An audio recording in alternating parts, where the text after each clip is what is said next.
Olá, galera! Tudo bem com vocês? Espero que sim, tá? Eu sou o professor Romero de Geografia. Hoje eu trago aula sobre aspectos políticos e econômicos da Europa, tá?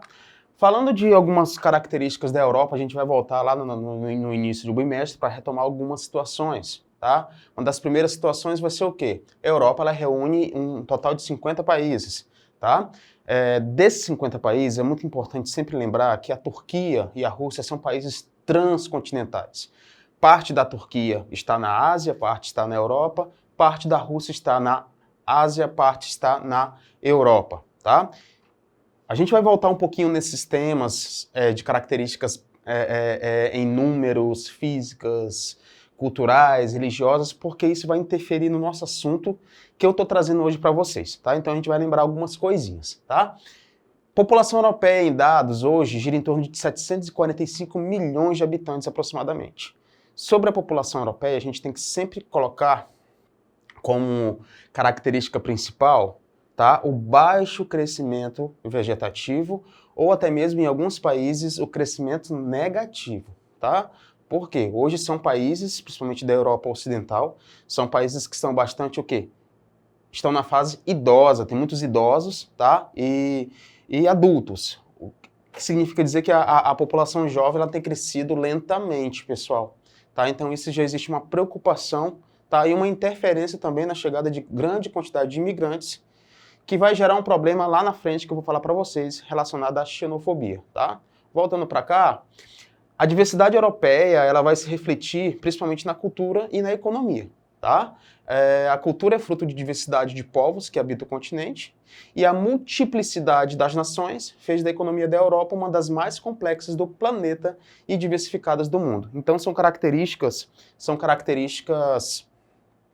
populacionais, culturais, que vão se misturar bastante na Europa e a gente vai estar analisando, tá? Caso a caso, tá? As modificações, tá? As características dentro dessa ideia cultural e econômica da Europa. Tá? Sobre a diversidade étnica, a Europa sempre foi um ponto de fixação e cruzamento dos povos. Por quê? Porque você tem ali o continente europeu, abaixo você tem o continente africano, tá? Ao lado você tem o continente asiático. Então existe uma interferência muito grande a nível cultural, a nível de etnia, de língua, de religião. Tá? Isso promove vários povos dentro de um mesmo continente, tá? Com características também bem diferentes. Da Europa, ela é constituída de latinos, tá? Germânicos, eslavos, principalmente são os três povos principais no sentido de contingente populacional, tá? Quem são aí os povos latinos que habitam, pessoal? Esses povos latinos você pode chamar de portugueses, tá? Espanhóis, italianos, franceses, né? Portugal, Espanha, tá? Você pega ali um pouco também da Itália, tem muita característica ali próximo ao mar Mediterrâneo, tá? Então essas áreas do Mediterrâneo, tá? Que também tem um clima mediterrâneo, você chama aí de povos latinos, tá? Na Europa. Romênia também é uma área, é um país da Europa, do leste europeu, da Europa oriental, que você pode também chamar de latino, tá? Quem são os germânicos? Os germânicos, países que são povos que estão ao norte lá norte da Europa, na faixa ocidental, na faixa central. Você trabalha aí com alemães, tá? Com austríacos, holandeses, escandinavos, britânicos. E tem os povos eslavos, né? Os povos eslavos aí você coloca como quase toda faixa lá do leste europeu. E aí do leste europeu você vai ter tchecos, bielorrussos, ucranianos, polacos, croatas, bósnios, sérvios, búlgaros, dentre outros povos, tá? São essas três características de povos, tá? Que existem no continente europeu, tá? Problemas populacionais na Europa, né? A Europa ela vai ter alguns problemas devido também a essas mistura de povos, tá? Essas miscigenações, tá? Essas ideias etnolinguísticas, né? E aí, devido à diversidade populacional e ao crescimento econômico, a Europa enfrenta alguns conflitos. O principal conflito hoje, tá? Tá muito relacionado aos movimentos nacionalistas e separatistas, tá? Que são desencadeados por minorias étnicas que lutam pela autonomia política, parcial ou independência total do território que habitam, tá? Existem vários problemas aí relacionados a separatismo, tá? A gente vai estar falando brevemente de alguns, mas dois chamaram atenção por chegar ao extremo mesmo, por chegar até ataques terroristas. Pelo menos alguns grupos serem considerados terroristas, tá? O primeiro aí seria qual? O conflito entre as Irlandas, né? A Irlanda do Norte e a Irlanda independente, né? A Irlanda que é também conhecida como Éire, né? Ali é uma briga religiosa, um conflito religioso entre católicos e protestantes. Foi um momento em que a Irlanda do Norte se anexou ao Reino Unido, tá? Então, cria-se um grupo chamado de IRA. Esse grupo IRA é Irish Republican Army, né? Exército Republicano da Irlanda. Chegou a fazer alguns ataques ao Reino Unido, chegou a fazer alguns ataques a Londres, tá? Então, isso aí gerou aí uma característica de ataques terroristas. Um outro grupo foi o ETA. O ETA que pertencia ao País Basco, né, que é uma região, está em boa parte da Espanha e uma pequena parte da França.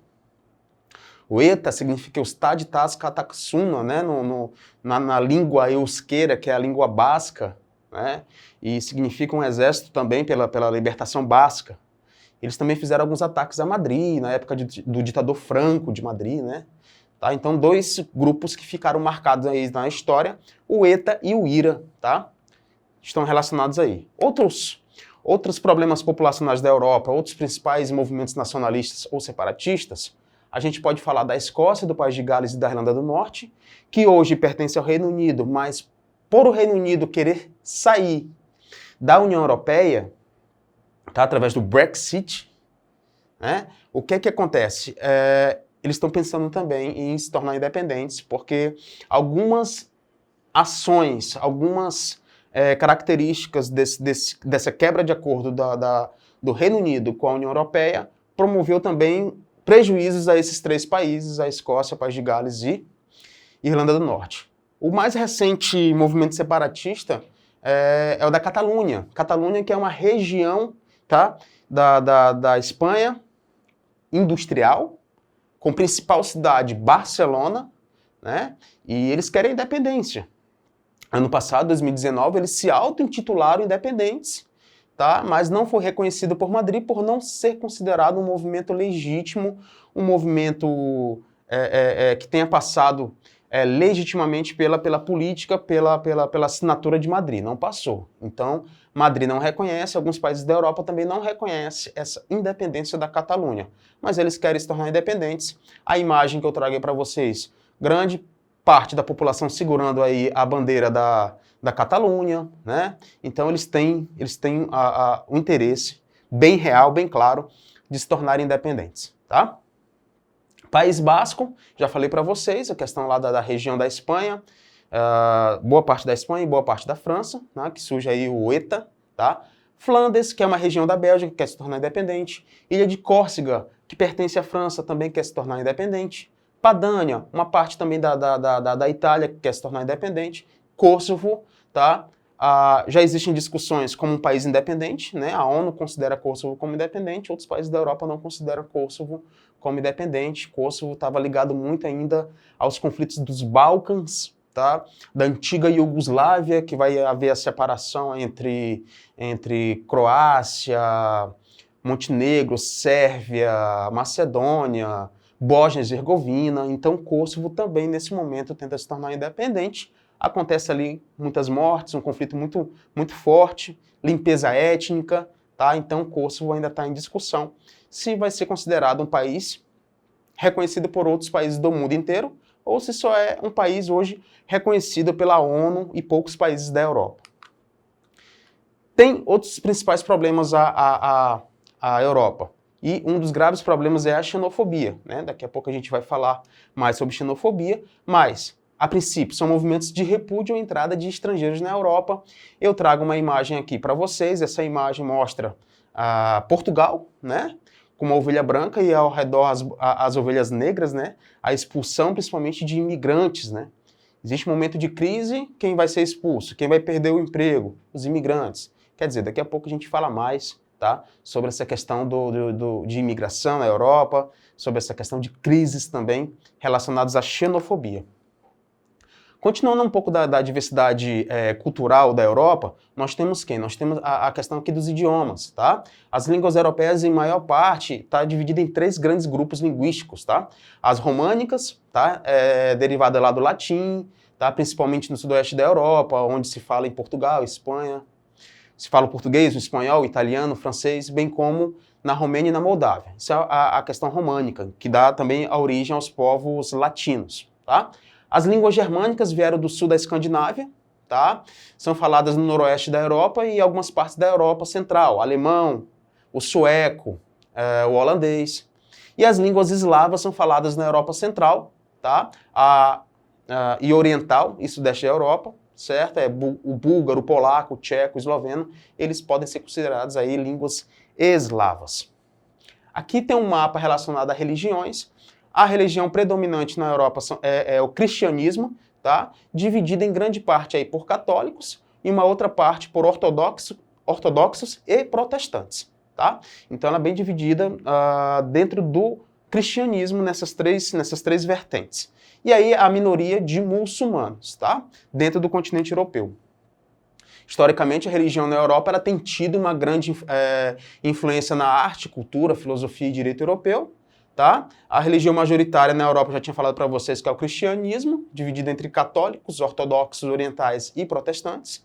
E o islamismo está mais precisamente em alguns países como Bósnia, como Albânia, Kosovo, Cazaquistão, Chipre, Turquia, Azerbaijão, pela proximidade com a Ásia, né? Da Ásia que chega grande quantidade aí de islâmicos, tá? Religiões minoritárias, a gente pode estar percebendo também a presença do judaísmo, budismo, hinduísmo, tá? Sobre a questão econômica, a localização entre a África e a Ásia, ela trouxe o quê? Trouxe grande quantidade de circulação e essa circulação traz também um comércio muito forte, novidades a todo instante. Então a Europa, ela absorve grande quantidade das novidades que vêm da Ásia, de outros países e também é berço da primeira Revolução Industrial, século XVIII, que acontece na Inglaterra. Depois acontece a Segunda Revolução Industrial, que vai se disseminar aí pela Europa.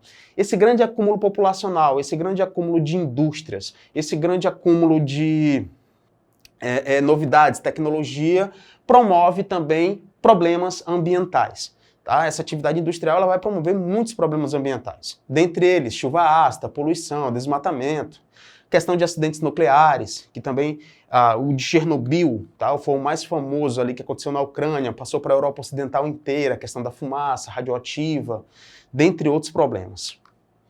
Principais regiões industriais da Europa, tá? Nós temos aí no Reino Unido, tá? O berço da industrialização, como eu já tinha falado para vocês, questões da indústria petrolífera, automobilística, a região do Vale do Rio Ruhr e Reno, onde vai passar aí Alemanha, Holanda, Bélgica e França, tem aí áreas industriais muito fortes, tá? Presença de multinacionais famosíssimas como Volkswagen, a Bayer, a Bosch, Mercedes-Benz, Peugeot, Renault.